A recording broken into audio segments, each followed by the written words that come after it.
একটা ভিডিও করতে যে কতটা পরিশ্রম দরকার সেটা শুধু আমরা যারা ভিডিও করি তারাই জানি। আর একটা ভিডিও এডিট করতে হয়, ভিডিও করলেই তো শেষ না, কত কিছুই করতে হয়। বিসমিল্লাহির রহমানির রহিম। আসসালামু আলাইকুম। বিথি ফ্যামিলি ব্লগ থেকে আমি বিথি আরেকটি ব্লগ ভিডিও নিয়ে হাজির হলাম তোমাদের মাঝে। আশা করি ভালো লাগবে।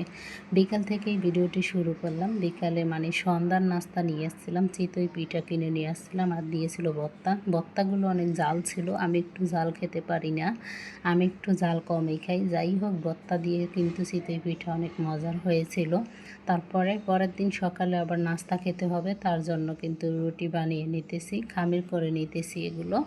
এগুলো খামির করে তারপরে রুটি বানাবো। ইদানিং কিন্তু হাতের ব্যথাটা অনেকটাই রয়ে গিয়েছে। হাতের কবজিতে আমার ব্যথা, তাই কিন্তু আমি রুটি বেলতে পারি না। তাই আজকে ভাবলাম যে কিছু রুটি বানিয়ে নেই। এই রুটি বানানো হয়ে গিয়েছে, এখন আমি ভেজেও নিব।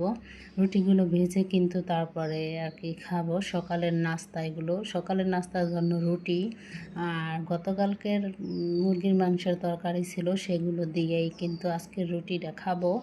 আর রুটিগুলো কিন্তু খেয়ে তারপরে আবার কিন্তু দুপুরে রান্না করতে হবে। এই দেখো, আমার রুটি আর মাংস তরকারি আমি গরম করে নিলাম। এখন কিন্তু একটু ডিম রান্না করব। ডিম রান্না করার জন্য কিন্তু দেখো আমি এই যে বসিয়ে দিলাম সিদ্ধ করার জন্য ডিম।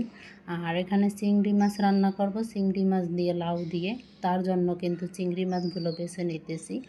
আর আমি দেখো ভিডিও করতেছি আর এক হাত দিয়ে চিংড়ি মাছ বেছে নিতেছি। যাই হোক, এক হাত দিয়ে তো আর বাছা যায় না, তার জন্য আমি দুই হাত দিয়েই বেছে নিয়েছি। আর এখানে দেখো আমি এই যে এই লাউ কেটে নিয়েছি। অল্প করে একটু তরকারি রানবো, কারণ আজকে বাসায় লোক নাই, তার জন্য। আর এখানে দেখো আমি ভাত বসিয়ে দিলাম। এই দেখো, ভাতও আমার হয়ে যাবে এক চুলাতে। আর এক চুলাতে আমি চিংড়ি মাছ আর লাউয়ের তরকারিটা বসিয়ে দেই। যেহেতু কাটা হয়ে গিয়েছে তাই আগেই বসিয়ে দেই। এখানে কিন্তু লাউ চিংড়ি বসানোর জন্য কিন্তু আমি পেঁয়াজ ভেজে তারপরে মশলা দিয়ে এখানে কিন্তু হালকা একটু গুঁড়া মরিচও দিয়েছি। আর যে মশলা দেওয়া লাগে সে মশলাগুলো দিয়ে এখানে কিন্তু কষিয়ে নিতেছি। এ ফাঁকে দিয়ে দিলাম লবণ।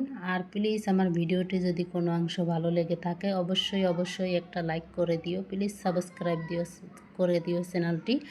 আর যদি ভালো লাগে ভিডিওটি তাহলে একটা লাইক আর শেয়ার করে দিও।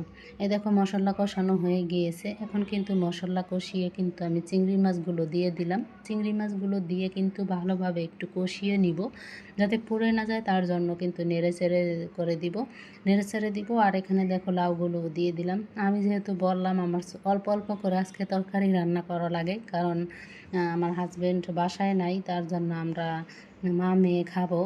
এটার জন্য কিন্তু অল্প অল্প করেই তরকারি রান্না করলাম। এখানেই দেখো আমি কিন্তু ভালোভাবে কষিয়ে চিংড়ি মাছের ঝোল দিয়ে দিলাম। আর ঝোল দিয়ে এখানে রান্নাটা বসিয়ে দিলাম। অলরেডি ভাত আর চিংড়ি মাছ কিন্তু একসাথেই হয়ে যাবে। যাই হোক, আমার চিংড়ি মাছের তরকারিটা হয়ে গিয়েছে। এখন কিন্তু আমি এই চুলাতে বসিয়ে দিব হলো গরুর মাংস বসানোর জন্য কিন্তু আবারও আমি মশলা কষিয়ে নিলাম। মশলা কষিয়ে কিন্তু এখন ভালোভাবে কষিয়ে নিতেছি। সব ধরনের মশলা দিয়ে পেঁয়াজ দিয়ে কষিয়ে নিয়ে এখন মাংসগুলো দিয়ে দিব। এখানে মাংসগুলো অল্প করে রান্না করব, কারণ অল্প করে রান্না করতেছি, বললাম একটু অল্প করে রান্না করব, তার জন্য কিন্তু এখানে অল্প করে গরুর মাংসগুলো দিয়ে আমি রান্না করলাম। রান্না করার পর রান্না করতে গিয়ে দেখা যায় আমার একটা ফোন আসলো। ফোন আসার সাথে সাথে কিন্তু আমার এখন বাইরে যেতে হবে। তার জন্য কি আর করার, ভাবছিলাম রাইস কুকারে দেবো না, যেহেতু অল্প মাংস দেখে আর কি প্রেশার কুকারে দিতে চাই নেই।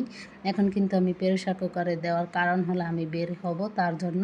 তাই ভাবলাম কিছুটা আলু দিয়ে দেই। গরু মাংসের সাথে কিছুটা আলু খেতে কিন্তু অনেক ভালোই লাগে। আলু দিয়ে আমি গরম পানি দিয়ে কড়াইটা ধুয়ে মশলাগুলো দিয়ে এখন ঢাকনা দিয়ে বসিয়ে দিব। আর আমার ভিডিওটি এই পর্যন্ত। সবাই ভালো থাকবেন।